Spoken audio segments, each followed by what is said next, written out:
মার্কিন president Donald Trump, ধনকুবের Elon Musk, যিনি ট্রাম্প প্রশাসনের সরকারি দক্ষতা বিষয়ক দপ্তরের প্রধান, এবং গোটা ট্রাম্প প্রশাসন, এদের বিরুদ্ধে প্রতিবাদ ও বিক্ষোভে প্রকম্পিত এখন যুক্তরাষ্ট্রের আকাশ বাতাস।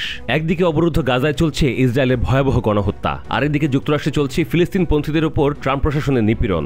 এই কঠিন বাস্তবতার মধ্যেও হাজার হাজার বিক্ষোভকারী রবিবার ট্রাম্পের বিরুদ্ধে রাস্তায় নামেন।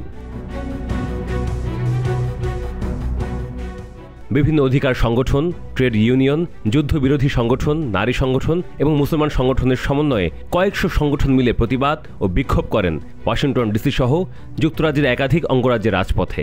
বলা হচ্ছে, ট্রাম্প দ্বিতীয়বার ক্ষমতায় আসার পর এটি যুক্তরাষ্ট্রের সবচেয়ে বড় ফিলিস্তিনপন্থী এবং যুক্তরাষ্ট্র, ইসরায়েল ও তাদের মিত্রদের বিরুদ্ধে বিক্ষোভ।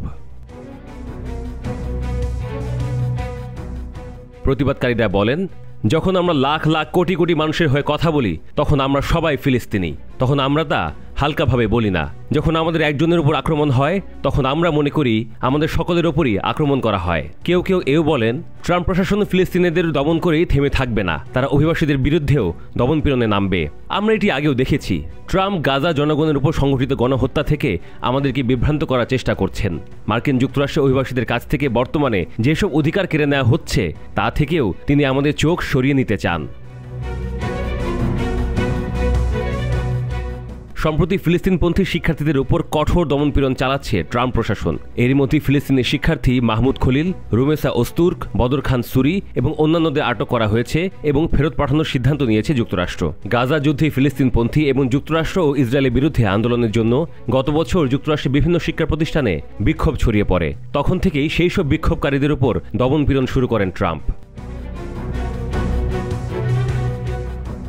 ট্রাম্পের বিরুদ্ধে শুধু ফিলিস্তিনিদের পক্ষে আওয়াজ তোলেনি যুক্তরাষ্ট্রবাসী। দ্বিতীয় মেয়াদে ট্রাম্প ক্ষমতায় বসার পর যুক্তরাষ্ট্রের কেন্দ্রীয় সরকারের ব্যাপক হারে কর্মী ছাঁটাই, প্রেসিডেন্টের নির্বাহী ক্ষমতার যথেচ্ছ ব্যবহার এবং দেশে দেশে শুল্কের বোঝা চাপানোর অভিযোগ সহ বিভিন্ন ঘটনার পরিপ্রেক্ষিতেও বিক্ষোভ হয়। শুধু তাই নয়, বিক্ষোভের আরও ইস্যু ছিল অবৈধ অভিবাসীদের বিরুদ্ধে ট্রাম্প প্রশাসনের কঠোরতা, বিদেশি সহায়তা বন্ধ করা, লিঙ্গ বৈচিত্র্য সম্পদ মানুষের অধিকার কেড়ে নেয়া, কানাডা ও গ্রিনল্যান্ডকে যুক্তরাষ্ট্রের অঙ্গরাজ্য বানানোর ইচ্ছা ইত্যাদি।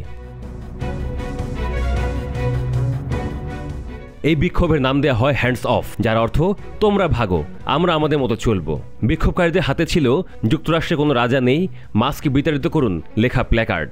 বিক্ষোভকারীদের পরিষ্কার কথা, আমরা যুক্তরাষ্ট্রের গণতন্ত্রের উপর Trump, Elon Musk, Republican Congress সদস্য ও তাদের মিত্রদের হস্তক্ষেপ মেনে নেব না।